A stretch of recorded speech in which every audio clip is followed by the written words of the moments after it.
Perform करते हैं। ठीक है, आप लोग तैयार हैं उसके लिए? आपकी MIT, जिसमें आपने MIT लिखा है न्यूज़पेपर, आपको मैंने एक MIT बताई थी कि आपको सबसे पहले स्मार्ट स्टडी करनी है, एक्टिव स्टडी करनी है। तो आज क्लास में 2 कॉपियाँ होनी चाहिए। ठीक है, एक कॉपी जहाँ पर टीचर ये डिक्टेट कर रहा है, टीचर ये दिखा रहा है, उसको लिखना है। दूसरा, अब आप तैयार हैं कि सिलेबस को कैसे डिकोड करना है, सिलेबस को कैसे ब्रेक करना है। तो ये दोनों चीज़ें बहुत ही ज़्यादा इंपॉर्टेंट हो जाती हैं। तो आप लोग थोड़ा इस पर ध्यान देंगे। अब रेडी हैं आप लोग? 2 कॉपियों के साथ क्या करना है, हम जहाँ से शुरुआत करेंगे उसको सेंट्रल थीम लिखना है। डिस्कशन कहाँ से शुरू होगा? सेंट्रल थीम से शुरू होगा। उसके बाद आपको सोचना है किसके बारे में बात हो रही है, उसके फिर आपको ब्रांचेस बनाने चलने हैं। मैं देखूंगा कि सबसे अच्छा डिस्कशन मेरा किसने नोट डाउन किया है। ठीक है, तो डिस्कशन के लिए हॉरिजेंटल कॉपी, राइटिंग के लिए वर्टिकल कॉपी, 2 कॉपियां चलेंगी। आपको अपना माइंड भी बिल्कुल एक्टिव रखना है कि मेरा आउटपुट कैसे आएगा। चलिए शुरुआत करते हैं। रेडी?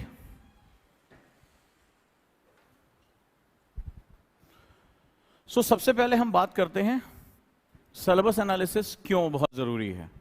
तो हमने इससे पहले भी एक बेसिक डिस्कशन किया था और आपसे यहाँ पे हमने बताया था कि एक चीज़ देखी थी कि सिलेबस बेसिकली आपके और यूपीएससी के बीच का कम्युनिकेशन है, और सिलेबस उस फॉर्म में नहीं है जिस फॉर्म में आपको प्रिंट रूप में दिया जाता है। अगर हम प्रिंट रूप देखेंगे तो यूपीएससी ने जो सिलेबस हमें दिया है वो बहुत छोटा है। अगर छोटा सा अगर उस पर हम एग्जाम्पल लें तो यूपीएससी का जो सिलेबस है वो काफ़ी छोटा है जो प्रिंट फॉर्म में आता है। ठीक है, तो यूपीएससी जनरल स्टडीज़ पेपर में क्या कहता है? Indian heritage and culture, history and geography of the world and society. ये आपका जीएस पेपर 1 का 250 मार्क्स का सिलेबस है। ठीक है, जिसकी हम शुरुआत करने जा रहे हैं। और गुरुकुल में जो 5 तारीख से क्लासेस शुरू होंगी वो किससे शुरू होंगी? वो आपकी इंडियन सोसाइटी की शुरू होंगी। सबसे पहले ज़रूरी है क्योंकि इसी सोसाइटी में ही हमारा सब कुछ इन्वॉल्व है। ये इकॉनमी किसके लिए? सोसाइटी के लिए। ये पॉलिटिक्स किसके लिए? सोसाइटी के लिए। तो और ये सारी चीज़ें चलती कैसे हैं? सोसाइटी से चलती हैं। तो हमें ये समझना पड़ेगा कि अब इसमें कितना छोटा दिया, एंड सोसाइटी, एक छोटा सा वर्ड दिया है सोसाइटी, इसमें 2-4 वर्ड और इन्होंने बढ़ा दिए हैं लास्ट में जाके। लेकिन इससे हमें ये चीज़ समझ में नहीं आएगी कि यूपीएससी बेसिकली हमसे चाहता क्या है। ठीक है, आखिर ये इंडियन सोसाइटी है क्या, इसके कौन कौन से पार्ट हैं, क्या हमें पढ़ना है। हमें अगर न्यूज़पेपर उठाना है तो न्यूज़पेपर हम क्या और कैसे उसको पढ़ेंगे। लेट्स स्टार्ट, शुरू करते हैं। तो चलिए हम जीएस पेपर 1 की अगर बात करें तो 250 मार्क्स का हमारा जीएस पेपर 1 है। ये रिटर्न एग्जामिनेशन है सबसे इंपॉर्टेंट तरीके से। और अगर हम देखें ध्यान से इसे तो इसमें एक पार्ट हो जाता है हिस्ट्री का, ठीक है, इतिहास का जिसे हम लोग बोलते हैं। तो लिखते जाओ इसको साथ साथ मेरे, और जहां हम डिस्कशन पे आएंगे वो तुम्हें डिस्कशन करना होगा। तो हमने यहां लिखा हिस्ट्री हमारा पार्ट है। तो सबसे पहले हम जीएस पेपर 1 पे आज डिस्कशन शुरू कर रहे हैं। 4 पेपर होते हैं जीएस के, 1, 2, 3 और 4। 1000 नंबर का क्या होता है? जीएस होता है हमारे पास। तो हर स्टूडेंट को स्ट्रक्चर पता होना चाहिए। पहले हमने डिस्कशन किया प्री क्या है, मेंस क्या और इंटरव्यू क्या है, इन तीनों का ओरिएंटेशन क्या है। मेंस हमारा रिटन पार्ट है। ठीक है, तो ये 1750 मार्क्स का होता है। कितना? 1750। और याद रखना तुम्हारे सिलेक्शन के लिए मेंस के मार्क्स ही सबसे जरूरी होते हैं। उसमें 1000 नंबर जीएस का होता है, बाकी 500 नंबर तुम्हारे किसके होते हैं? आपके ऑप्शनल पेपर के, और 250 नंबर एसए के होते हैं।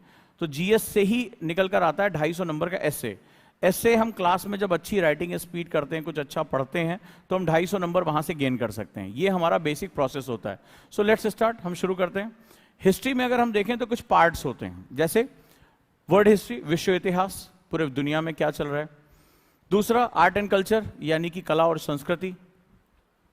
तीसरा मॉडर्न हिस्ट्री, यानी आधुनिक इतिहास जिसे हम लोग कहते हैं, जहां अंग्रेजों के, औरंगजेब की मृत्यु के बाद से और भारत की स्वतंत्रता तक या उसके बाद के इतिहास में मॉडर्न वर्ड हम यूज करते हैं। और पोस्ट इंडिपेंडेंस, यानी आज़ादी के बाद। इसी में एक और पार्ट आ जाता है जिसे हम लोग आर्ट एंड कल्चर कहते हैं, कला और संस्कृति, जो इतिहास के साथ साथ चलता है। क्योंकि इतिहास के साथ साथ समाज में कला, मूर्ति कला, मंदिर कला, इन सब चीज़ों का लगातार उत्थान होता रहा। तो ये हमारा सेगमेंट है। दूसरा पार्ट होता है हमारा जिसे हम लोग बोलते हैं इन सोशल इश्यूज, यानी सामाजिक मुद्दे। ठीक है, जो पेपर 1 का ही पार्ट है। और तीसरा पार्ट जिसे हम लोग ज्योग्राफी कहते हैं, भूगोल कहते हैं। तो ये पेपर 1 के 3 पार्ट हमारे हो गए। पेपर 2 250 मार्क्स का। पेपर 2 का जो पार्ट है उसमें इंडियन पॉलिटी, यानी भारतीय राज व्यवस्था, यानी हमारा संवैधानिक ढांचा क्या है, हमारी चीजें क्या हैं। इंडियन पॉलिटी के साथ गवर्नेंस। गवर्नेंस बड़ा इंपॉर्टेंट पार्ट है तुम्हारे लिए। गवर्नेंस का हिस्सा तुम हो। शासन कैसे चलेगा, ये तुम्हारा गवर्नेंस, जैसे आईएएस ऑफिसर किसका पार्ट है? गवर्नेंस का पार्ट है, गवर्नेंस। और तीसरा पार्ट है आईआर, इंटरनेशनल रिलेशनशिप, यानी अंतरराष्ट्रीय संबंध। इनके बारे में बात करते हैं। अब आ जाते हैं जीएस पेपर 3 में। थोड़ा सिलेबस इसका लंबा होता है जीएस पेपर 3 का। GS paper 3 250 marks. हाँ बेटा,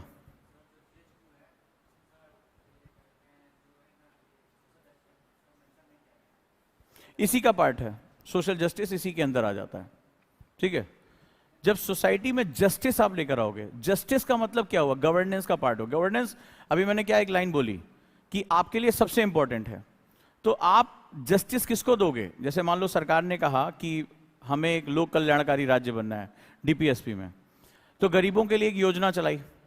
अब वो योजना का लाभ अगर मिलेगा तभी तो सामाजिक न्याय होगा। अगर गांव की शिक्षा, तो क्या वो शिक्षा कौन देगा? जो गवर्नेंस का पार्ट है, ठीक है, जो जो भी गवर्नेंस में आता है, चाहे वो ऑफिसर हो, चाहे वो लोकल कोई ऑफिसर हो, वो अगर वो चीजें हो पाएंगी, या जैसे शिक्षक हैं, वो सभी उसी का पार्ट है, तो उससे क्या होगा? तभी सामाजिक न्याय मिल पाएगा।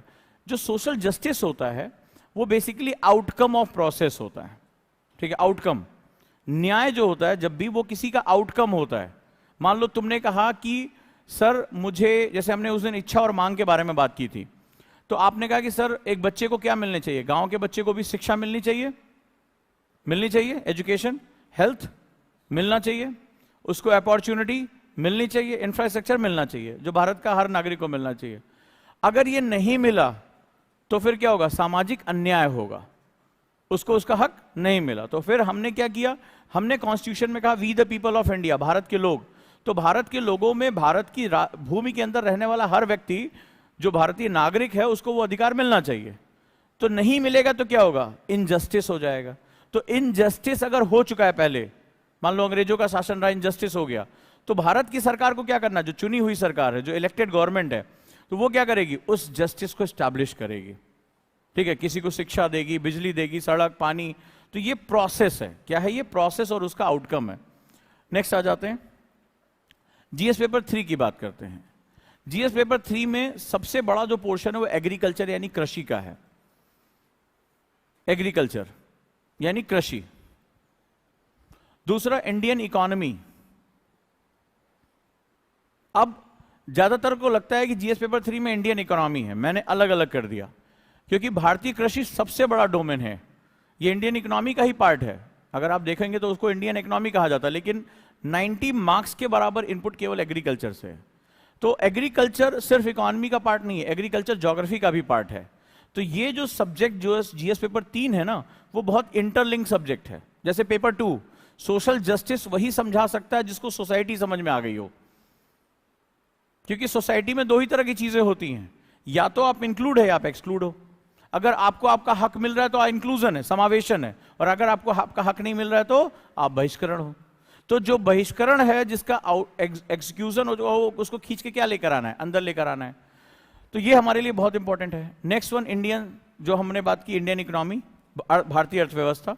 Science and technology, science and technology, विज्ञान प्रौद्योगिकी। एनवायरमेंट, पर्यावरण। डिजास्टर मैनेजमेंट, आपदा प्रबंधन।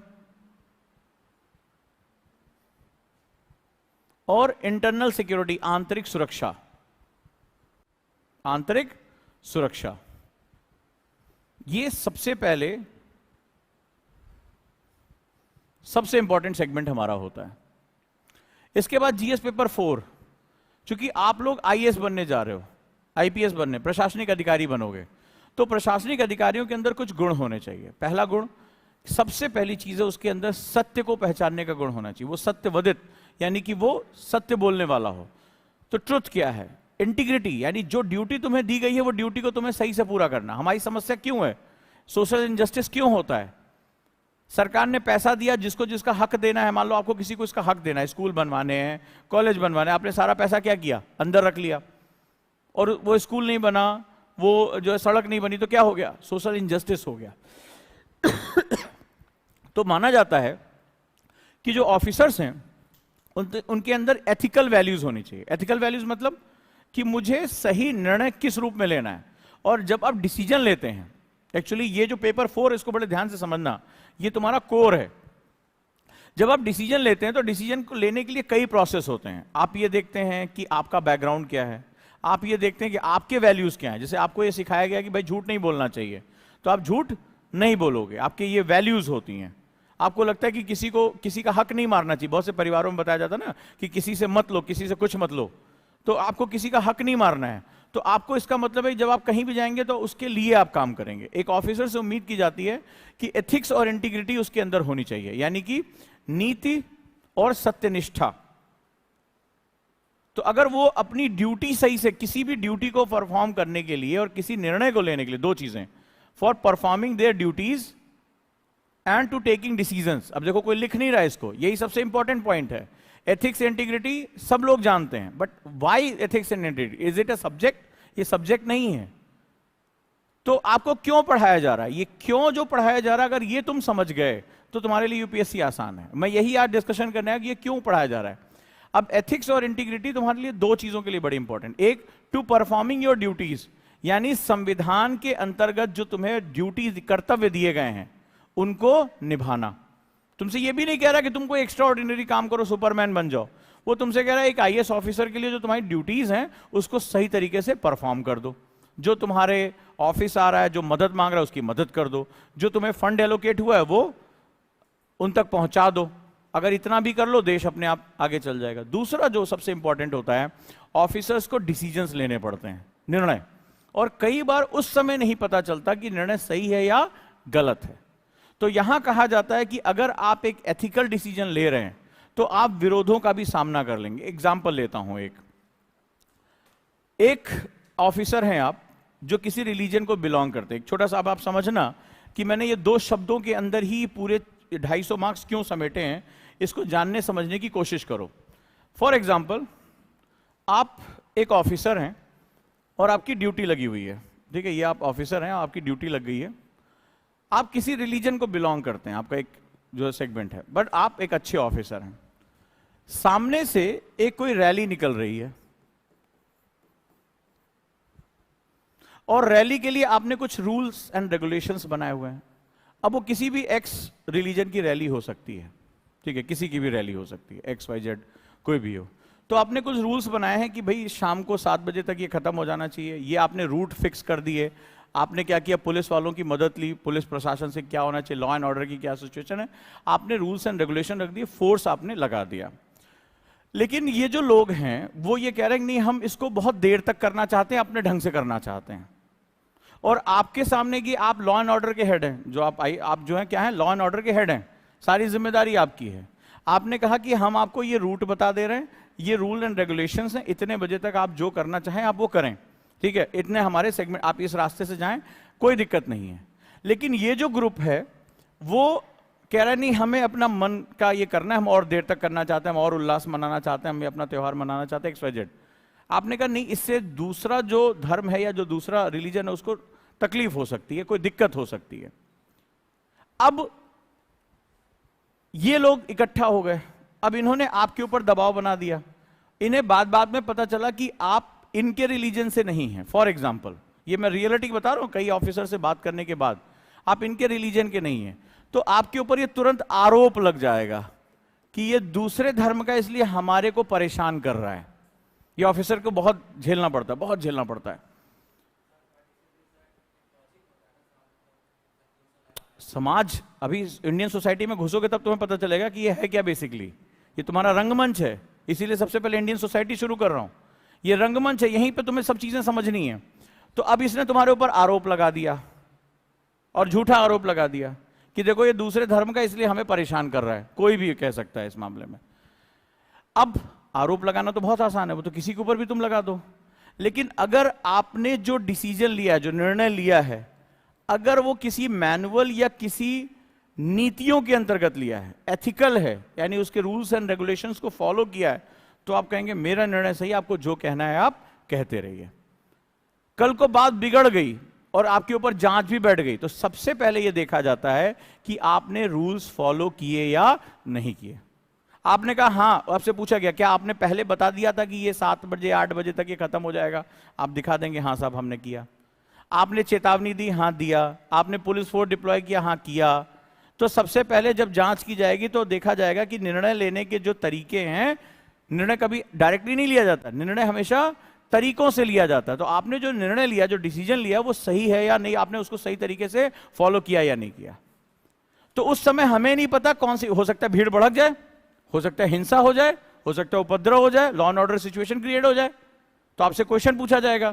तो जब क्वेश्चन पूछा जाएगा कि आपने निर्णय जब लिया तो आपने प्रोसीड्योर यानी कि स्टेप्स फॉलो किए, और जब ये चेक किया जाएगा हाँ आपने सारे स्टेप फॉलो किए, आपको क्लीन चिट मिल जाएगी, जाइए आप बिल्कुल ठीक हैं, आपने अपने कर्तव्य का निर्वहन किया। क्योंकि आपको अपनी सर्विस में ऐसे बहुत से चैलेंजेस का सामना करना पड़ेगा जहां पर आपके पास कोई रिटन मैनुअल नहीं होगा, बस आपको निर्णय लेते समय प्रोसीड्योर यानी कि जो प्रक्रम है उसको सही तरीके से फॉलो करना पड़ेगा। सो जो जीएस पेपर 4 है वो बेसिकली आपका बहुत कोर सब्जेक्ट है। ये बताता है कि ऑफिसर को निर्णय कैसे लेने चाहिए, ऑफिसर कैसा होना चाहिए, निर्णय लेते समय किन प्रक्रियाओं का पालन किया जाता है। अब एक और छोटी सी बात देखते हैं। ये सब्जेक्ट वास्तव में बहुत दिल से सीखने वाला सब्जेक्ट है जो जीएस पेपर 4 है। आप एक ऑफिसर हैं, डीएम हैं, आपके अंदर वहां का रसद विभाग यानी कि जो खाना वाना दिया जाता है वो उसके आपके अंडर में आता है। आप अपने ऑफिस से निकल रहे हैं, आपके घर पे पार्टी है, और अचानक से आपके सामने एक बुढ़िया माई आ जाती है। ठीक है, एक बुढ़िया माई स्माइल नहीं कर रही है, भूखी है, ठीक है, तो ये भूखी है और आपकी गाड़ी को रोकती है। वो कहती है कि मेरे बच्चे भूख से मर रहे हैं, मुझे आप जो वृद्धों को खाना दिया जाता है आप वो मुझे दिलवा दो। आप इससे कहते हो कि आपने फॉर्म भरा कि नहीं भरा। बोले वो गई थी ऑफिस में, वो बड़े बाबू ने कुछ मांगा भगा दिया है। लेकिन अब सवाल यह है कि अगर आप इसको प्रोसेस में, आप फोन भी करा दो, आपको अपने घर पार्टी में जाना, बड़े ध्यान से समझना इस बात को, और ये सच्ची घटना पे बता रहा हूं। तो आपने इसकी स्थिति का अवलोकन नहीं किया, बोला आप ये चले जाओ, ये बड़े बाबू यहां बैठते हैं, इनका नाम XYZ है, इनसे फॉर्म भरा लो, फॉर्म जब भर दोगी या किसी से भरवा लोगी, मेरे पास पेपर आएगा, मैं साइन कर दूंगा, तुम्हें जो फ्री में खाना मिल जाएगा। इस घटना में जानते हो क्या हुआ, सच्ची घटना, ये भूख से मर गई, ये भूख से मर गई। हंस रहे हो, ये सच्ची घटना है। और एक बच्चा भी मर गया भूख से, ये हमारे देश की सच्ची घटना है। ये 3 दिन से भूखी थी, अगर इसको तत्काल मदद मिल जाती तो नहीं मरती। आपने इसको भेज दिया, जाइए अब अगले दिन ऑफिस खुलेगा, पेपर साइन कराइए, क्योंकि आप नियमों का पालन कर रहे हैं। ठीक है, आपने नियमों का पालन किया कि पेपर आएगा तभी मैं करूंगा, लेकिन उसकी भूख ने उसका इंतजार नहीं किया। 3 दिन से भूखी थी, अगर रात में उसको खाना मिल गया होता तो, या उसके बच्चों को मिल गया होता तो ये जीवित रह जाती, और ये क्या, वो मर गई। जब ये बात इसको पता चली तो इसके सामने बहुत अंदर से आदमी को दुख तो होता ही है बहुत ज्यादा कि काश, लेकिन एक बार प्राण चले गए तो चले गए, उसको दोबारा तो बचा नहीं सकते। तो यहां आपको यह भी सीखना पड़ेगा कि कोई नियम से निर्णय लिए जा रहे हैं, लेकिन एक निर्णय कॉन्शियसनेस से लिया जाता है। इस सब्जेक्ट को आप जितना हल्के में लेंगे, ये आपको उतना हल्के में ले लेगा। ये बहुत लर्निंग कैपेसिटी, ऑफिसर्स को अपने जीवन में बहुत सी ऐसी चीजों से गुजरना पड़ता है। तो वहां निर्णय लेते समय कि क्या कोई, ठीक है नियम कानून पालन कराना जरूरी, कल को मेरे ऊपर कोई आरोप लगा दे भ्रष्टाचार का कि देखो ये फ्री में खाना बांट रहा है अपने लोगों को, लेकिन हमें उस समय यह भी निर्णय लेना है कि इसकी जान बचाई जा सके, तत्कालिक कोई व्यवस्था की जा सके कि आज इसके और इसके जो घर में छोटे बच्चे हैं उनको खाना मिल जाए। क्योंकि अंत में इसी का ही स्टेटमेंट है कि मैं पूरे जीवन भर खुद को माफ नहीं कर पाऊंगा। फिर एक बोझ आप ऐसा लेके चलते हैं जो आपको जीते जी मारता रहता है, अंदर ही अंदर कचोटता रहता है। आपकी सर्विस में ऐसे बहुत से क्षण आएंगे जहां आप अकेले रोएंगे, जहां आप किसी को नहीं कह पाएंगे, आपको पता होता है कि आप कर सकते थे, आप नहीं कर पाएंगे, और वो क्षण आपको डील करने पड़ेंगे आपकी सर्विस में। इसीलिए ये सर्विस जो है वो स्टील फ्रेम कही जाती है, आपको अंदर से स्टील का बनना पड़ेगा। और ऐसी सच्ची घटना है, ठीक है, कावेरी डैम की ऊंचाई बढ़ाई जानी थी। ये मैं बात नहीं कर, मैं डीएम के, वहां के जो डीएम था उस समय, मैं उसकी डायरी की बात कर रहा हूं। तो ये हुआ कि उस इलाके में कई आदिवासी रहते थे, एक पहाड़ पे आदिवासी रहते थे। जब जल स्तर बढ़ेगा तो वो सब डूब जाएंगे। तो ये हुआ कि समझाया जाए, तो कुछ लोगों को समझाया गया, फिर नहीं माने, वो लोग बोले नहीं हम जमीन छोड़ के नहीं जाएंगे। सरकार ने कहा नहीं हमें ये करना ही करना है चाहे जो हो जाए। तो निर्णय देखिए आपको कैसे करने पड़ते हैं। तो अब पुलिस लगाया गया, मारा पीटा गया, तो कई लोग तो छोड़ छाड़ के चले गए। कुछ परिवार ऐसे थे जो वहां से नहीं हिले। अब ये हुआ कि क्या किया जाए क्या किया जाए, बोला इनको डराया धमकाया जाए, पानी छोड़ना शुरू कर देते हैं। रात में पानी छोड़ देंगे तो ये जब देखेंगे अब सरकार मान नहीं रही है, अब छोड़े तो भाग जाएंगे। और रात में पानी छोड़ने का आदेश दे दिया गया। पानी तेजी से आगे बढ़ा और 76 फैमिलीज जल समाधि ले ली। 76 फैमिलीज खत्म। बाद में ये लिखता है कि मैं पूरे जीते जी वो चीखें, वो अपने अंदर यातना देता रहा अपने आप को। मैं कभी नहीं भूल पाया कि मेरे एक डिसीजन या इस तरह से मुझे जो लेना था वो व्यक्तिगत, सरकार के डिसीजन तो उसने पूरे करा दिए, लेकिन हम एक इंसान भी हैं, हमारे अंदर वो चीज़ें हैं, ममता है, दया है। बोला मैं जीते जी ये घटना नहीं भूल सकता। और बाद में वो डिप्रेशन का शिकार और तमाम तरह का ये। तो आप जब इस यूपीएससी में आ रहे हो तो आपकी ये जो समाज है जिसको हम पढ़ाने जा रहे हैं, इंडियन सोसाइटी, ये एक रंगमंच की तरह है। रंगमंच का मतलब होता है जहाँ प्ले खेला जाता है। तो ये बेसिकली एक ऑफिसर का रंगमंच है। जो सोसाइटी हमें दिख रही है ना, अच्छे लोग भी हैं, बुरे लोग भी हैं। जो फॉर एग्जांपल मैं आपको लेता हूं कि आप में से कई लोग आईएएस की तैयारी करना, आपने घर में बताया होगा कि मैं आईएएस की तैयारी करना चाहता हूं। कुछ लोग तुम्हारे ही अपने रिश्तेदार, जिन्होंने कल तुम्हें गोद में खिलाया होगा, बिस्किट खिलाया होगा, आइसक्रीम खिलाया होगा, जब आपने उनके सामने अपने निर्णय की बात कही तो कई लोगों ने तुम्हारा विरोध भी करना शुरू कर दिया होगा। कई ने तुम्हारे अस्तित्व पे क्वेश्चन मार्क करने, कई लोगों ने सपोर्ट भी किया होगा। कई लोगों ने तुम्हारी पूरी कुंडली निकाल डाली होगी, तुमने ये नहीं किया तो तुम ये नहीं कर सकते। कई लोगों ने तुम्हारा भविष्य भी बता दिया होगा, बर्बाद हो जाएगा, शादी कर दो या ये कर दो, कहीं दुकान पे काम पे लगा दो, हुआ होगा।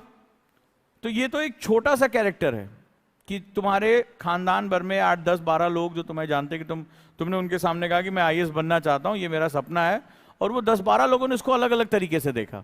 हर किसी ने अपने पर्सपेक्टिव से देखा। कोई तुम्हारा रिश्तेदार रहा होगा जिसने तुम्हारे बारे में अरे कोई छोटी मोटी नौकरी पकड़ लो, हर कोई आईएएस नहीं बनता है, ये बोला होगा। कई ने कहा अरे लड़की बिगड़ जाएगी, बाहर निकलेगी, दिल्ली नोएडा जाएगी, ये बोला होगा। कोई बोले कि घूमने जा रहा है, पढ़ने वढ़ना थोड़े ना, यहाँ कहाँ नहीं पढ़ा, कभी कॉलेज में टॉप नहीं किया, कौन सा वहाँ आईएएस बन जाएगा, ये भी बोला होगा। किसी ने बोला होगा माँ बाबूजी का पैसा फूकने जा रहे हैं, ये भी बोला होगा, सुना होगा सबने। अरे नहीं तो भी एक आध अटेम्प्ट दे लो, फिर सुनना शुरू कर दोगे।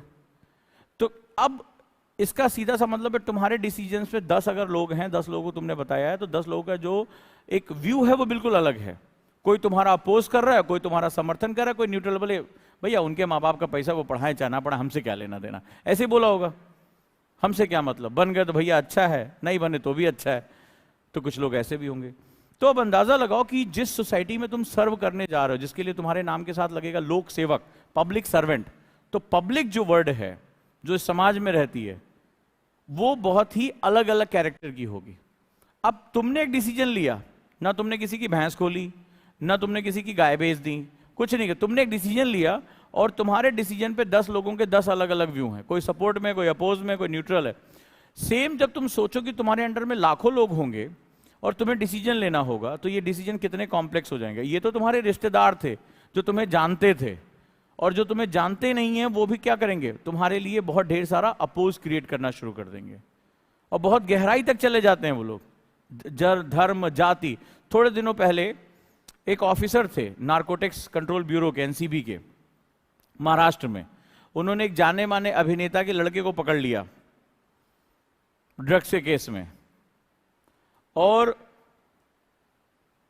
उस अभिनेता के जो संबंध थे वो एक महाराष्ट्र के मंत्री जो अब जेल में हैं उनके साथ बड़े गहरे थे। उस पार्टी वो सत्ता में थी, थोड़ा जाके सर्च करना पता चल जाएगा। उन दिनों न्यूज़पेपर से लेकर मीडिया से लेकर हर जगह उस अधिकारी के परिवार की ऐसी तैसी कर दी गई। उसकी कुंडली, बाप ने कितनी शादी की, कौन है, क्या है, किससे मिले, कहाँ गए, मतलब उसका पूरा कैरेक्टर एसेसिनेशन कर दिया, पूरा कैरेक्टर एसेसिनेशन, क्योंकि उसने एक बड़ी मछली पे हाथ डाल दिया था, बस इतना ही किया था।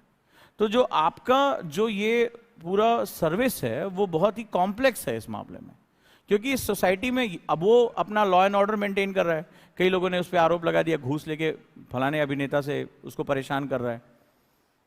तो आप क्या कर रहे हो उसको देखने वाले अलग अलग तरीके से आपको देखेंगे।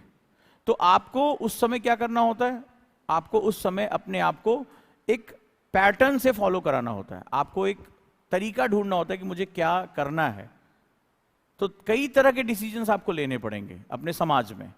एक, जब डिसीजन लेते समय आप प्रोसीड्योर फॉलो करें, तरीके फॉलो करें। अगर आपका प्रोसीड्योर यानी आपके तरीके सही हैं तो कल को कॉन्सिक्वेंसेस कुछ भी हो, जांच अगर बैठेगी तो आप उसमें बरी हो जाओगे। दूसरा, कई बार कुछ निर्णय कॉन्शियसनेस को बहुत प्रभावित करते हैं, हमारी चेतनाओं को प्रभावित करते हैं, जैसे इस केस में। तो अब कुछ भी हो गया, उस समय लगता है कि काश रुक के थोड़ी सी मदद कर दी होती, कोई तरीका निकाल लिया होता, अपने ऑफिसर होने का कुछ तो मैं फायदा कर सकता था, इस महिला को मैं कुछ मदद दे सकता, इसके घर में चूल्हा जल जाता तो ये मरती नहीं। क्योंकि प्राण चले जाने के बाद हमारे अंदर इतनी हिम्मत नहीं कि हम उसको खींच के वापस लेकर आ सकें। सो ये कॉन्शियसनेस पे बोझ हो जाता है। और ये जो डिसीजंस होते हैं वो बहुत कठिन होते हैं, ठीक है, कॉन्शियसनेस बेस पे जो डिसीजन लिए जाते हैं, कैसे करना है। कई बार आप अपने रूल्स एंड रेगुलेशन पे गलत साबित हो जाते हो, लेकिन कॉन्शियसनेस पे आप सही होते हो। तो निर्णय भी कई बार सरकार के लिए वो सही है लेकिन आपके लिए गलत है, आपके लिए सही है, सरकार के लिए गलत हो जाता है। तो जांच बैठ जाती है, आपने देखा होगा कई ऑफिसर्स के ऊपर जो है इंक्वायरीज बैठ जाती हैं। तो इसकी कंडीशन में जो जिस क्षेत्र में आप एंटर करने जा रहे हो वो इंडियन सोसाइटी है, जो जहां पे आपका रंगमंच है, और यहाँ पे बड़े डिफरेंट डिफरेंट कैरेक्टर्स होंगे, बहुत डिफरेंट डिफरेंट कैरेक्टर्स होंगे, और इनके बीच में जब तुम्हें डील करना पड़ेगा तो आपको समझ में आएगा कि तकलीफ कितनी ज्यादा है। जैसे आपने आजकल की डेट में बहुत सी वेब सीरीज आने लगी हैं, भोकाल और ये सब आप लोगों ने कभी देखी होगी। तो अपराध करने वाला भी इसी समाज में है, अपराधी को संरक्षण देने वाला भी इसी समाज में है। जब वो नए नए आईपीएस बन के जाते हैं तो उन्हीं के ही डिपार्टमेंट के लोग उनको दबाने की कोशिश करते हैं, उन्हीं की मुखबरी कर देते हैं। आपने देखा होगा वेब सीरीज, उनकी जान जाते जाते बचती है, उनके मूवमेंट का पता चल जाता है, उन्हीं के ही जो मंत्री हैं वही, पता चला अपराधी को वही पाल रहे हैं, अपराधी उन्हीं के दम पे उछल रहा है। तो ऐसे में आपको नेक्सस से लड़ना पड़ता है। तो वहां पे क्या होगा, अगर आप इंटरनली बहुत मजबूत हैं तो आप लड़ाई लड़ेंगे, नहीं तो जैसे चल रहा है वैसे चलने दो। जब ऐसे चल रहा है वैसे चलने दो तो फिर बात वहीं की वहीं खराब हो जाती है। और फिर वो अपराधी, माफिया, वो जो लीडर है वो क्या करता है, इसका सिचुएशन का फायदा उठा लेता है। तो एथिक्स और इंटीग्रिटी आपको ये सिखाती है कि बेसिकली आप क्या सर्कमटेंसेस को, यानी जो यथास्थिति उसको स्वीकार करने वाले हैं या उसको बदलाव करने वाले हैं।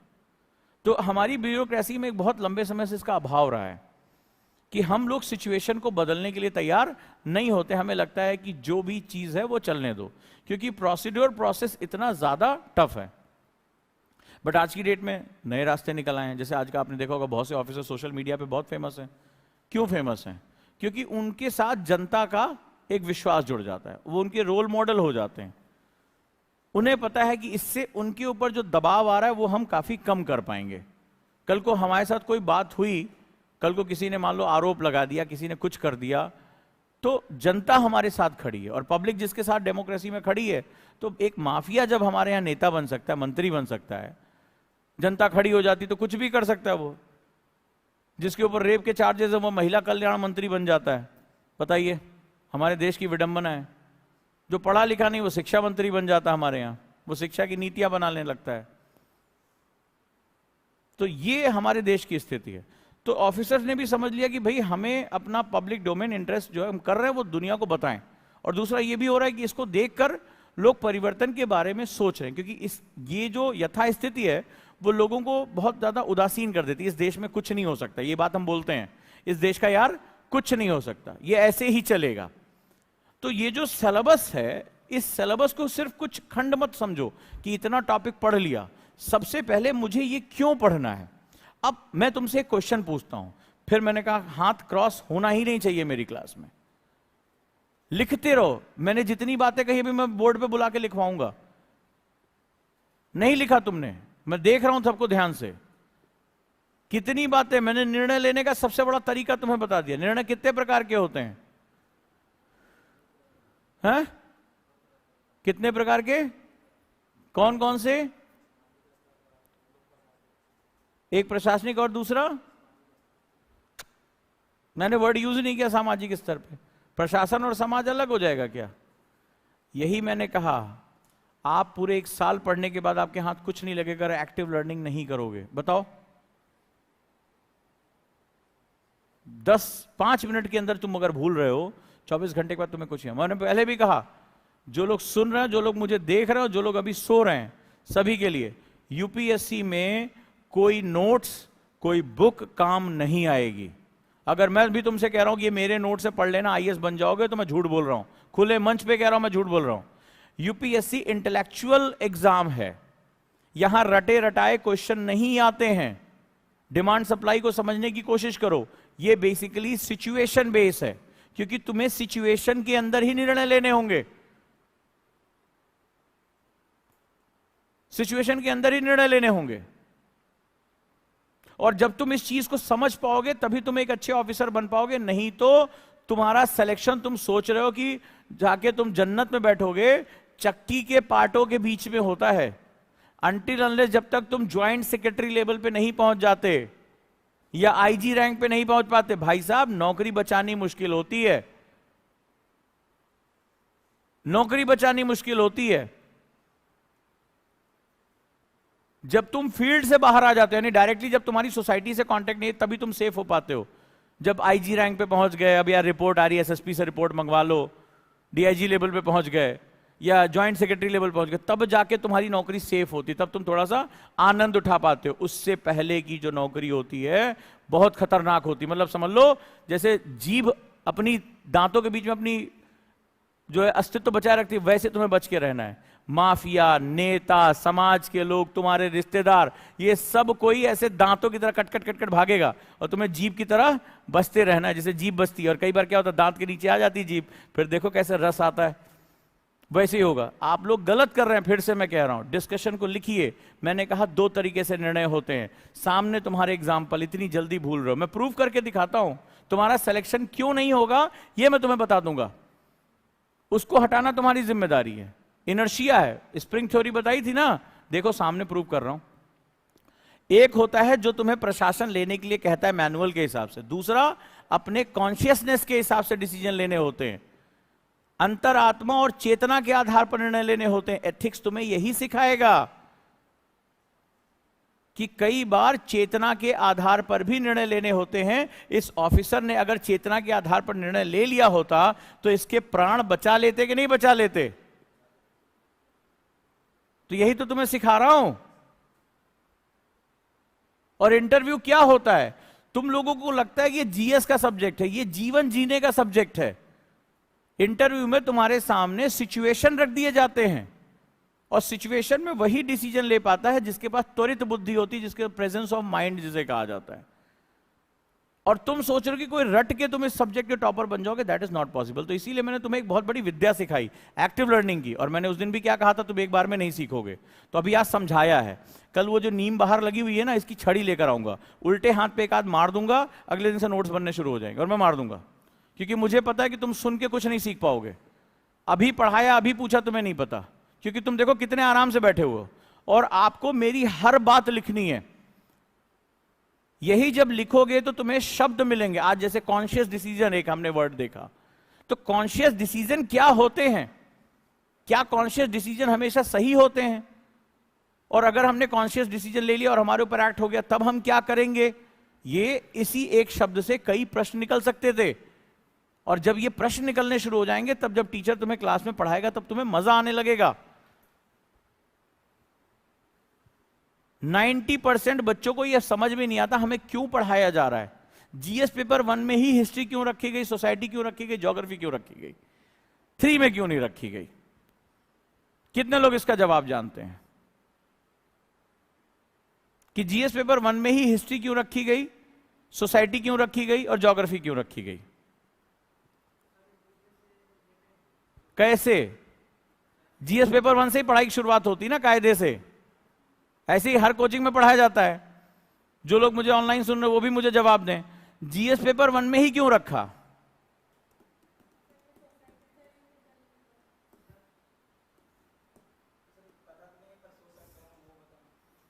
अच्छा ये बताओ, कभी सोचा इससे पहले? लूडो खेला होगा, चिट निकाली होगी, अच्छा पेपर 1 में, अच्छा रख देते, चलो इसको रख देते हैं। क्यों रखा?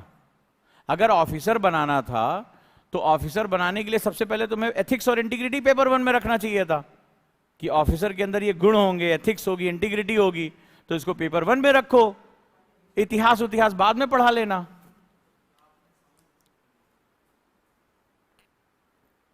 और जब भूगोल रखा तो अर्थव्यवस्था रखनी चाहिए थी। इंडियन सोसाइटी क्यों रखी?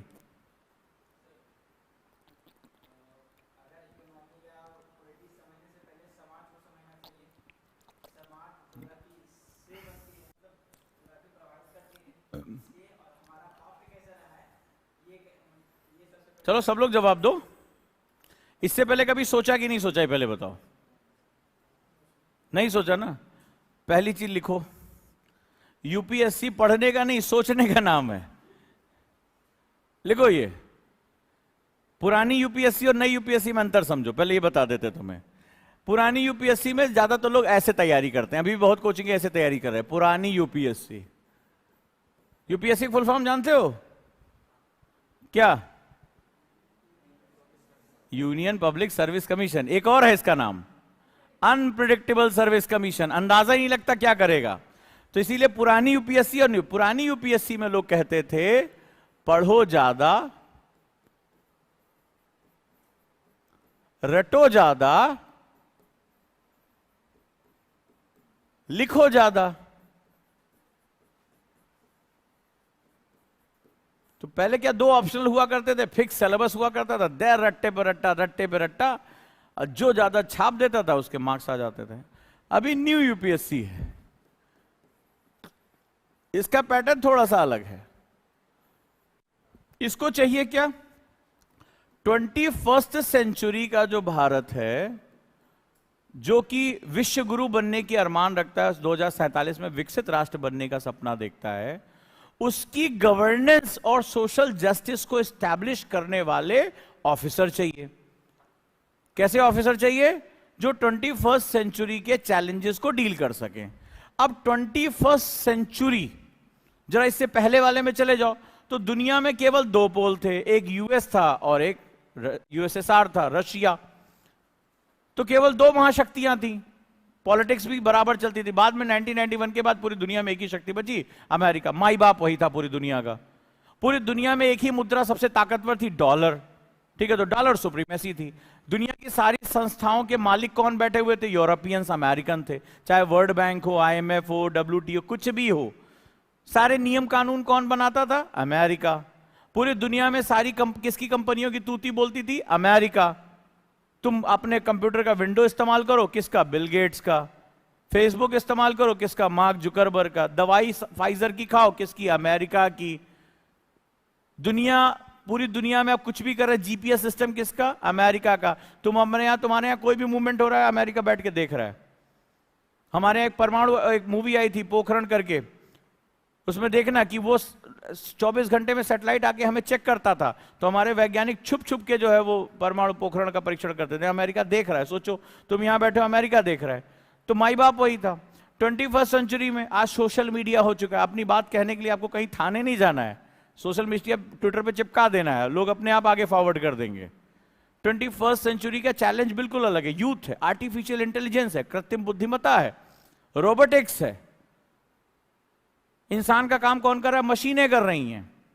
तो अभी जॉब नेचर भी क्या हो गए? बदल गए हैं।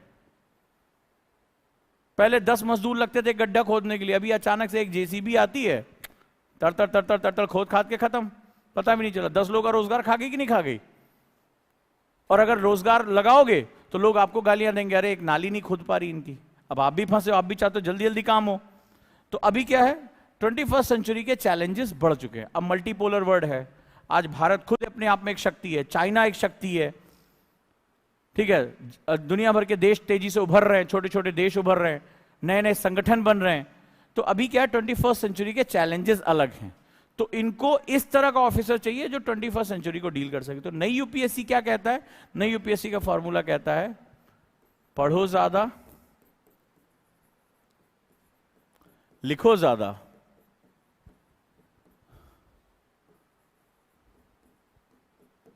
सोचो और ज्यादा। सोचो और ज्यादा। ये बड़ा इंपॉर्टेंट फॉर्मूला बता रहा हूं, बहुत इंपॉर्टेंट फॉर्मूला, सोचो और ज्यादा। तो सोचो और ज्यादा का मतलब होता है think about why these are, ये क्यों हो रहा है, व्हाई इज हैपनिंग। कोई चीज हो रही है तो इसके पीछे क्या लॉजिक है, वो लॉजिक तुम ड्राइव कर लोगे। सोचने का मतलब क्या हो गया, लॉजिक ड्राइव करना। यानी अब वो कह रहा है रटे रटाए क्वेश्चन नहीं आने वाले, अब आपको लॉजिक डेवलप करना पड़ेगा। और लॉजिक कैसे डेवलप होता है, क्वेश्चन पूछने से। क्वेश्चन हमने क्या पूछा, कितने लोगों ने लिखा, ये फॉर्मूला लिख लिया, कितने लोगों ने, कितने लोग नहीं लिख पाए अभी एक्टिव। अभी देखो 1 घंटे में तुम्हें थका देता हूं, मेरी हर बात मुझे चाहिए, मैं कॉपी चेक करूंगा अभी, ठीक है। फिर मैंने वर्ड यूज किया सोचने का मतलब लॉजिक ड्राइव करना।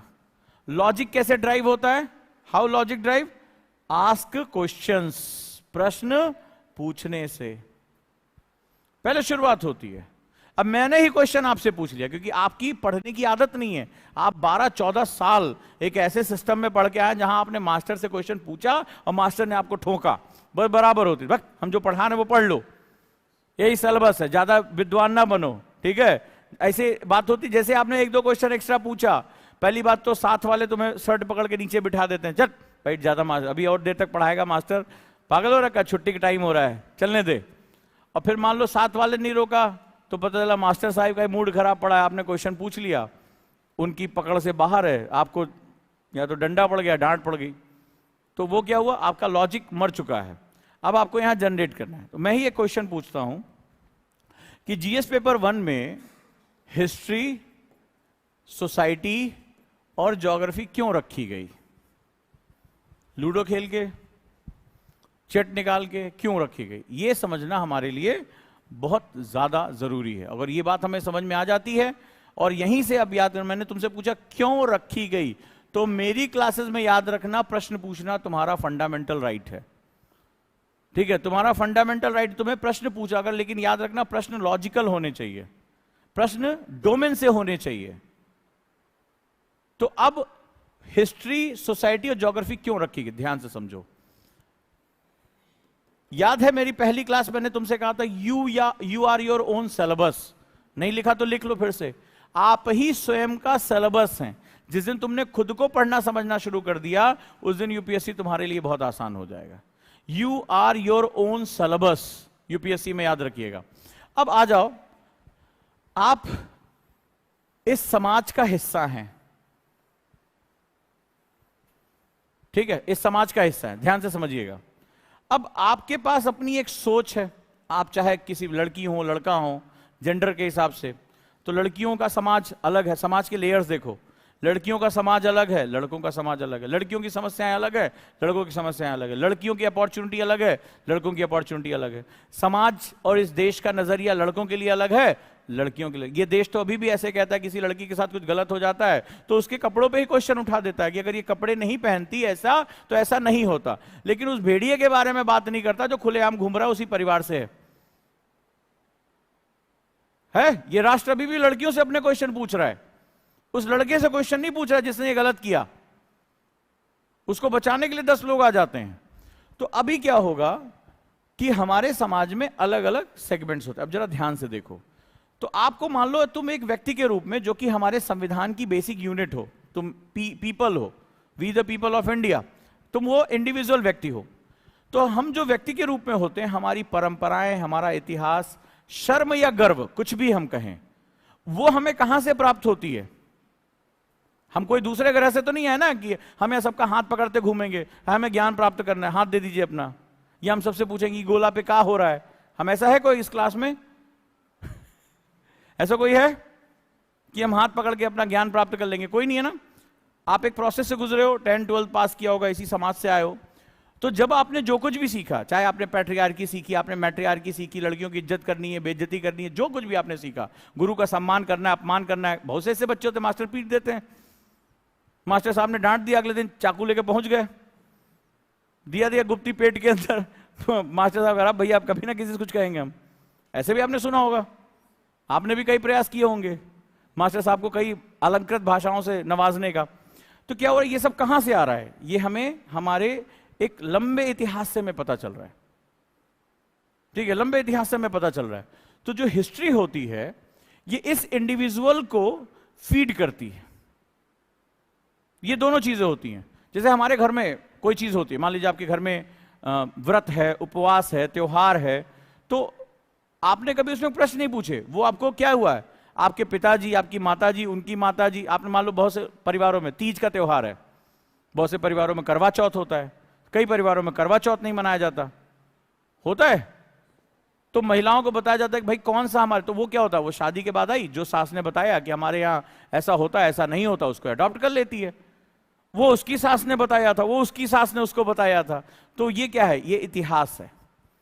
यानी हम जो परंपराएं गर्व या अभिमान, जैसे बहुत से लोग भारतीय परंपराओं पे गर्व करते हैं, वैदिक परंपराओं पे गर्व करते हैं, कई ऐसे हैं जिनको सही ज्ञान नहीं है, वो पश्चिमी सभ्यता पे गर्व करते हैं, भारतीय सभ्यताओं को अंधविश्वासी, रूढ़िवादी, सपेरों का देश बताना शुरू कर देते हैं, या इंडिया में कुछ नहीं है, सब कुछ वेस्टर्न है। तो वो वेस्टर्न को आंख मूंद के अपनाते हैं, तो उन्हें क्या होता है, अपनी सभ्यता, अपनी संस्कृति पे शर्म होता है। मैं यहां बात नहीं कर रहा हूं सही क्या है गलत क्या है, लेकिन आपने देखा कि ये सब कुछ जो हमने गेन किया है वो अपने इसी इतिहास से गेन करना शुरू कर दिया। क्लियर है? अच्छा, तो हमें हिस्ट्री क्या बताती है, जो हमारे अंदर फीड है, जो हमारा एटीट्यूड है, जो चीजें हम समझ रहे हैं, वो चीज हमें समझने के योग्य बनाती है, या हम उसको ग्रहण करते हैं। इंडिविजुअल ये किसमें है, ये समाज में, क्योंकि इसी इंडिविजुअल के सेगमेंट से क्या बनेगा, समाज बनेगा। लेकिन एक दूसरी भी चीज है, जो भी हम खाते पीते हैं, ठीक है, जो भी हम हैं, जो हमारा पहनावा है, जो हमारी संस्कृति है, जो इतिहास को समृद्ध करने का काम करता है, वो कौन करता है, ज्योग्राफी करती है। जैसे मान लीजिए आप में से कोई हरियाणा से होगा, कोई गेहूं खाएगा, ठीक है, आटा रोटी, कोई राजस्थान से होगा तो दाल बाटी चूरमा उसका होगा, कोई बंगाल से होगा तो मच्छी भात उसका होगा। तो आप में से गलत कौन, सही कौन है, सब सही है। कोई साउथ से अगर है तो वो क्या खाएगा, वो अपना चावल से बना हुआ रसम, डोसा, इडली, ये उसका भोजन होगा। तो आप क्या देख रहे हैं कि आपका जो, और इसकी वजह से कि मेरा समाज क्या है, विविध है, हमारी सोसाइटी कैसी है, डाइवर्स है, ठीक है। आपका त्योहार अलग हो सकता है, आपका त्योहार अलग हो सकता है, आपके यहाँ वही त्योहार मनाने का तरीका अलग हो सकता है। मान लीजिए बिहार में चले गए तो वहां छठ मनाई जा रही है, लेकिन उसी के बगल उत्तर प्रदेश, वहां दिवाली बहुत अच्छे से मनाई जा रही है। बिहार में मुख्यतः कौन से त्योहार मनाया जाएगा, छठ बहुत अच्छे से मनाया जाएगा, कहीं पोंगल है, कहीं बिहू है मुख्य त्योहार के रूप में। तो ये कौन कौन इसको तय करता है, ये ज्योग्राफी तय करती है। ज्योग्राफी के अंदर होता है क्लाइमेट, यानी जलवायु। तो आप किस रूप में रहेंगे, यहां तक कि ज्योग्राफी हमारी संस्कृतियों को प्रभावित करता है। ज्योग्राफी बहुत पावरफुल है। तुम एक योद्धा बनोगे या तुम एक शांतिप्रिय बनोगे, ये भी ज्योग्राफी ही रहेगा। दुनिया में बुद्ध कहीं और क्यों नहीं पैदा हुए, जैन कहीं और क्यों नहीं पैदा हुए, अहिंसा के सबसे बड़े सिद्धांत भारत में क्यों आए, कभी सोचा तुमने? और यहीं से क्यों गया? दुनिया के सबसे क्रूर आक्रांता स्टेपी से क्यों आए? चाहे तुर्क हो, मुगल हो, मंगोल हो, कोई भी हो, वो स्टेपी एक ही जलवायु क्षेत्र से आए। नोटिस करके देखना, वो सब स्टेपी क्षेत्र से आए थे। अफगानिस्तान से होते भारत को क्रॉस करते हुए जितने भी क्रूरतम आक्रांता जो बड़े बड़े कत्ल कर रहे हैं, वो उसी एक क्षेत्र से क्यों आए? तो वहां पे क्या है, वहां का क्लाइमेट ऐसा है कि वो बहुत हार्श होता है, और वहां सर्वाइवल के लिए आपको युद्ध करना पड़ता है, और कोई तरीका नहीं, क्योंकि रिसोर्स कम है। वहां की ज्योग्राफी आपको ज्यादा अच्छे मिट्टी नहीं दे रही, आपको ज्यादा अच्छा अन्न नहीं दे रही है, नदियां नहीं है, सिंचाई नहीं है, तो आपके पास रिसोर्स नहीं है, आपके पास खाना नहीं है, संसाधन नहीं है, आपके पास धन नहीं है। तो आप क्या हुए, आपका धीरे धीरे जो समाज है वो कबीलों के रूप में डेवलप हो गया, और एक कबीला दूसरे को कबीले के ऊपर लगातार आक्रमण कर रहा है, और जब आक्रमण कर रहा है तो फिर वहां युद्ध के कोई नियम नहीं बन जाते हैं, क्योंकि वहां पे क्या हो रहा है, वो धर्म युद्ध नहीं है, वो तो सर्वाइवल के लिए युद्ध है। तो औरतें बच्चे सब क्या हो गए, कमोडिटी हो गए, युद्ध में लूटा हुआ सामान हो गए। तो वहां पे क्या है, वो जब युद्ध करेंगे तो बहुत बर्बर युद्ध करेंगे, क्योंकि वो उनकी क्लाइमेट उनको तय कर रही है। भारत की बात करें, 8 तरह की मिट्टी, 15 तरह की जलवायु, 2 तरह की नदियों का तंत्र, सदा नीरा नदियां हमारे पास, पर्वत हमारे पास, रेगिस्तान हमारे पास, मैदान हमारे पास, जलोढ़ मैदान हमारे पास हर तरह की मिट्टी, हर तरह की जलवायु है, हर तरह की वनस्पति है, धन धान्य से भरपूर है, आर्यावर्त कहा गया इसको। जम्बू द्वीपे कहा गया, पर्णपाती वन हमारे यहाँ, सदा हरित वन हमारे यहाँ, एवरग्रीन फॉरेस्ट हमारे यहाँ, माउंटेन फॉरेस्ट हमारे यहाँ, ठीक है, मैंग्रोव हमारे यहाँ, सब कुछ हमारे यहाँ। तो प्रकृति ने भर भर के भारत को दिया। दुनिया का सबसे ऊंचा पर्वत श्रृंखला हमारे यहाँ, तो वहां की जलवायु, वहां की मिट्टी, वहां के वनस्पतियां हमारे यहाँ। अरावली पार करते ही थार डेजर्ट हमारे यहाँ, समुद्र के साथ जुड़ता हुआ तटीय जलवायु हमारे यहाँ, वर्षावन हमारे यहाँ, पर्वतीकृत वर्षा हमारे यहाँ, विशाल नदियों के द्वारा लाए गए मैदान हमारे यहाँ। तो इतना जब सब कुछ भरा है तो मुझे सर्वाइवल के लिए लड़ाई लड़नी नहीं है। तो जब मुझे सर्वाइवल के लिए लड़ाई नहीं लड़नी है, मुझे भूखमरी से नहीं लड़ना है, मेरे पास कोई भी मिट्टी है, मुझे एकदम लहलहाती फसलें आ रही हैं। भारत की 42% मिट्टी जलोढ़ है, एलुवियल है, यानी नदियां हर साल उसको क्या कर देती हैं, नया कर देती हैं। नदियों का उद्गम क्षेत्र है हमारे यहां, सब कुछ है। तो अब इससे क्या हुआ, जो हमारी धरा है वो धन्य धान्य से भरी हुई है। तो मैं अब युद्ध क्यों करूंगा जब मेरे पास रिसोर्स है? युद्ध का पहला ही नियम है कि आपके पास रिसोर्स कम होते हैं। युद्ध होता ही सबसे पहले रिसोर्स कैप्चरिंग के लिए होता है, कि आपको संसाधन हड़पने हैं।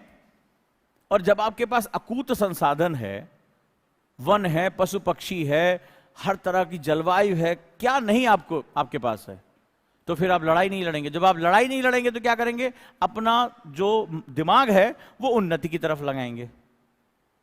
और जब उन्नति की तरफ लगाएंगे तो प्रश्न पूछेंगे। जब प्रश्न पूछेंगे तो आपको पता चलेगा जीवन क्या है, जीवन का उद्देश्य क्या है। तो जीवन का उद्देश्य ढूंढने के प्रक्रम में आप वेदों की रचना करते हैं, आप ग्रंथों की रचना करते हैं, आप सिद्धांतों की रचना करते हैं। और यही कारण था, भारत जो था वो प्राचीन भारत, वो क्या था, पूरी दुनिया में ज्ञान के गुरु के रूप में जाना गया। ये हमारी खूबसूरती रही है। तो हमारा समाज कैसा होगा, ये बहुत अधिक कौन तय करता है, भूगोल तय करता है, जलवायु तय करती है, क्लाइमेट तय करता है। अच्छा, तो इसको जीएस पेपर 1 में क्यों रखा गया, जहां से आप एंट्री करते हैं? वो इसलिए रखा गया, क्योंकि आप कानून किसके लिए बनाओगे, इन्हीं लोगों के लिए ना। और ये अपने इतिहास और अपने भूगोल दोनों से प्रभावित हैं। मान लो मैं एक कृषक हूं, किसान हूं। मैं किसान क्यों हूं? मैं रेगिस्तान में होता तो मैं किसान होता नहीं होता, क्योंकि मेरे पास अच्छी जमीन है। मेरी जमीन जो है वो क्या कर रही है, खूब उपजाऊ अन्न पैदा करी। मैं पंजाब में रहता हूं, जहां पंज आब, 5 नदियों का जल, और नदियां सिर्फ जल नहीं लेकर आती हैं, नदियां दोआब बनाती हैं। नदियां एलुवियल सॉइल लेकर आती, मिट्टी लेकर आती है अपने साथ, बड़ी उपजाऊ होती वो मिट्टी। तो मेरे लिए सबसे बढ़िया व्यवसाय क्या है, एग्रीकल्चर। तो मैं इकोनॉमी भी किसकी जनरेट करूंगा, अपने क्लाइमेट के हिसाब से। मैं क्या खाऊंगा पीऊंगा, अपने क्लाइमेट के हिसाब से। मेरा पहनावा, त्योहार, रंग रूप किसके हिसाब से होगा, मेरे क्लाइमेट के हिसाब से। तो ये जो 3 बेसिक यूनिट्स हैं, तो मेरे भाई आगे चलकर कानून बनेंगे तो इसी समाज के लोगों के लिए बनेंगे। जो इकोनॉमी डेवलप होगी किसके लिए बनेगी, इसी समाज के लोगों के लिए बनेगी। और ये जो पेपर 1 है बताता है कि ये समाज के लोग कैसे प्रभावित होते हैं। अगर कोई ये कहे कि फलाना लड़की नहीं पढ़ेगी, तो ऑब्वियस सी बात है वो किसी न किसी पैट्रियार्कियल सोसाइटी का हिस्सा है, जो अपने इतिहास के साथ जुड़ा हुआ है।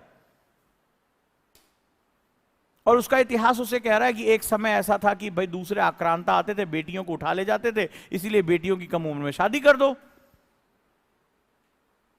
आज भारत स्वतंत्र हो गया, आक्रांता चले गए, लेकिन उसने क्या किया, उसको परिवार की परंपरा बना ली कि नहीं बना ली, कि भाई बेटियों की ज्यादा उम्र नहीं पढ़ाना है, जल्दी से जल्दी उसकी शादी कर दें। इसको हम लोग बाल विवाह कहते हैं, चाइल्ड मैरिज। पढ़ो कभी इसकी कहानियां। तो वो परंपरा को उन्होंने एक्सेप्ट कर लिया। तो जब ऑफिसर जाते हैं तो उनको यही समझाते हैं कि देखो ये इतिहास में कहां था, अभी क्या वो आक्रमण हो रहे हैं, क्या वो दुश्मन इस तरह से आ रहे हैं? तो कहते नहीं।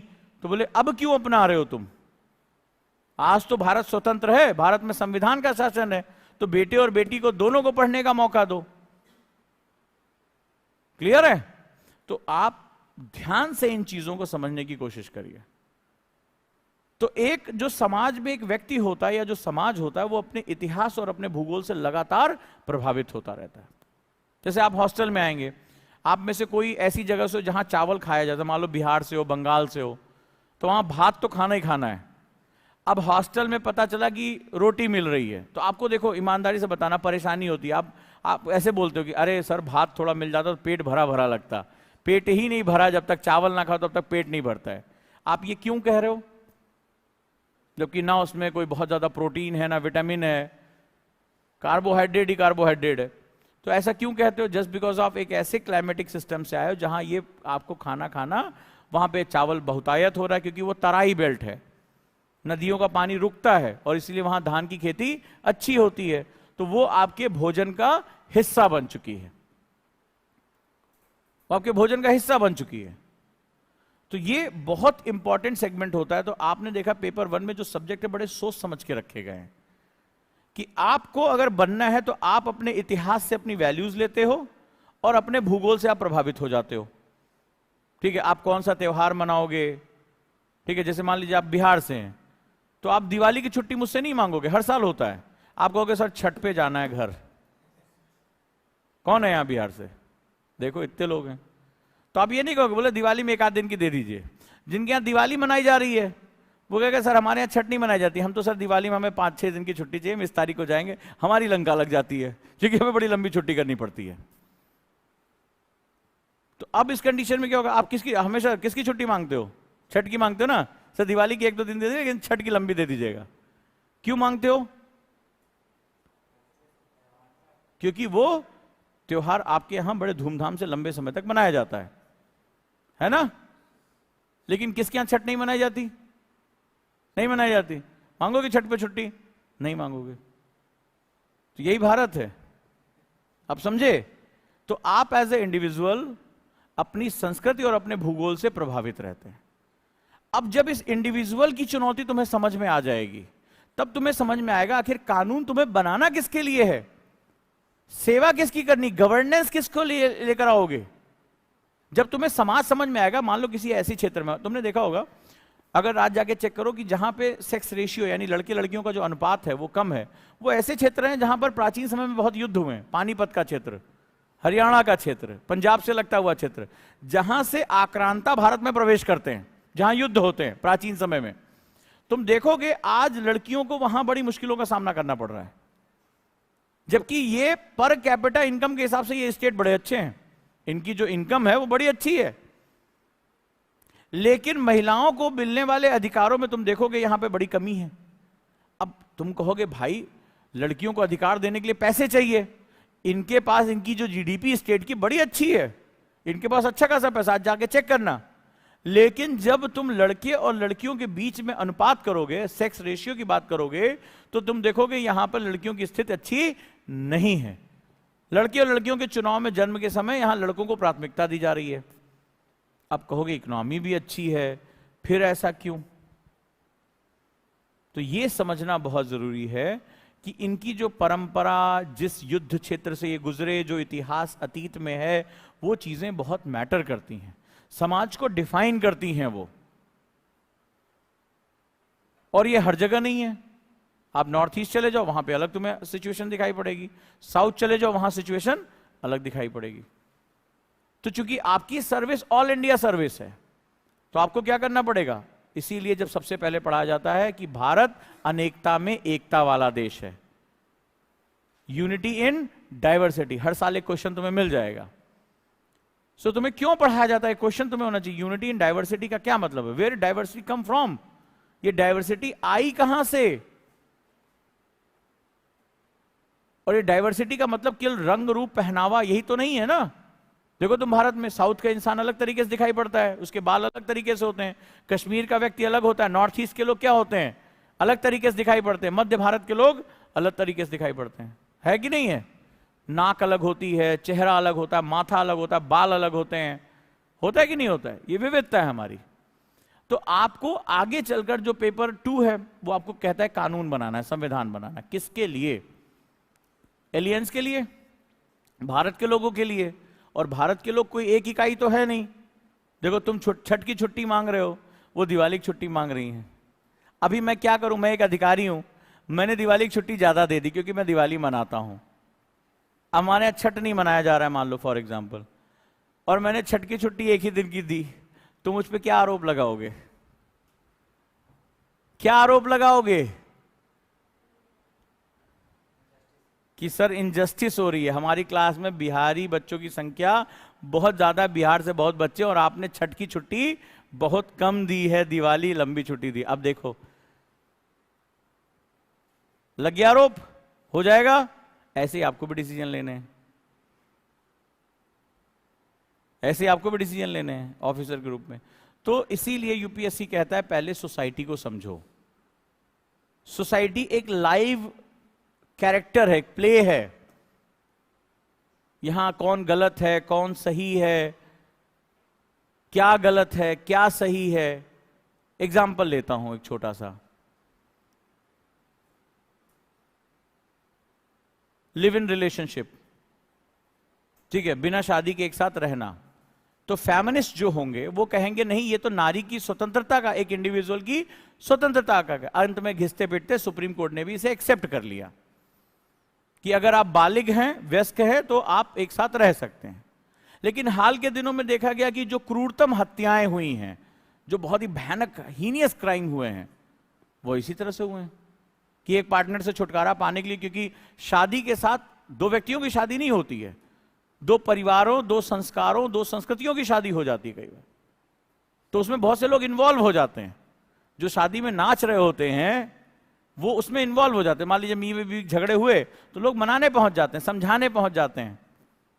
लेकिन लिव इन में क्या होता है? लिव इन में फेमिनिस्ट ने कहा कि नहीं, ये बिल्कुल ठीक है, ये एक खुली समाज का, एक उदारवादी सोच का एक सेगमेंट हो सकता है। अब यहां सवाल ये नहीं है कि कौन सही है कौन गलत है, यहां सवाल है कि कैसे चीजों को किया जाना है, कैसे चीजों को किया जाना है।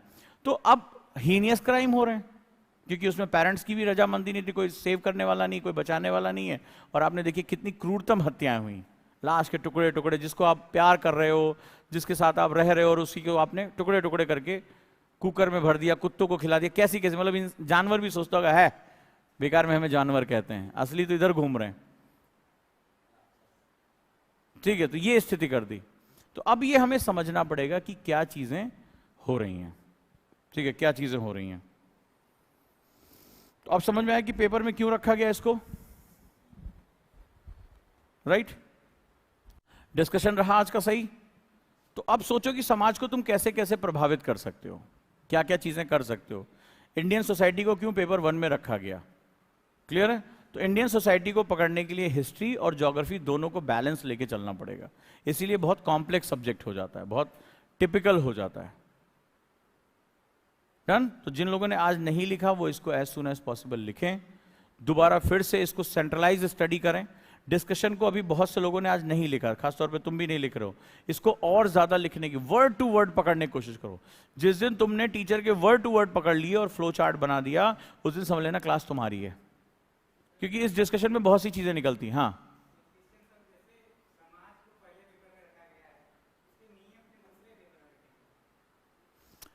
समाज के नियम नहीं होते हैं, समाज के लिए नियम होते हैं कि समाज सही तरीके से चल सके। क्योंकि समाज, अभी मैंने क्या बताया, विरोध, समर्थन, प्यार, घृणा, नफरत, जो भी चीजें आपको, सब इसी समाज के अंदर हैं। बुरे और अच्छे कहां से आते हैं? बाहर से तो आते नहीं है। सवाल है कि आपने क्या इनहेरिट किया है, आपने क्या लिया है अपने साथ, उसके ऊपर बहुत कुछ डिपेंड कर जाता है। बस हो गया काम, ठीक है। तो ये सही रूप से चल सके, जो गलत करा उसको दंड मिल सके, सबके दायरे तय किए जा सके, तो इसके लिए क्या बना दिए गए? कानून बना दिए गए। कानून को कहने वाली किताब संविधान कहलाती है। उसमें सबके उत्तरदायित्व, अधिकार, कर्तव्य, इन सब के बारे में बता दिया। अगर आप ये गलत करोगे तो आपको क्या मिलेगा? दंड मिलेगा। अगर आप अपराध करोगे तो आपको क्या मिलेगा? दंड मिलेगा, सजा मिलेगी। ये सिंपल सा फंडा है। क्लियर है? यहां तक कोई डाउट? चलिए फिर आज की डिस्कशन को हम यहां पे करते हैं, फिर आगे डिस्कशन लेके चलेंगे।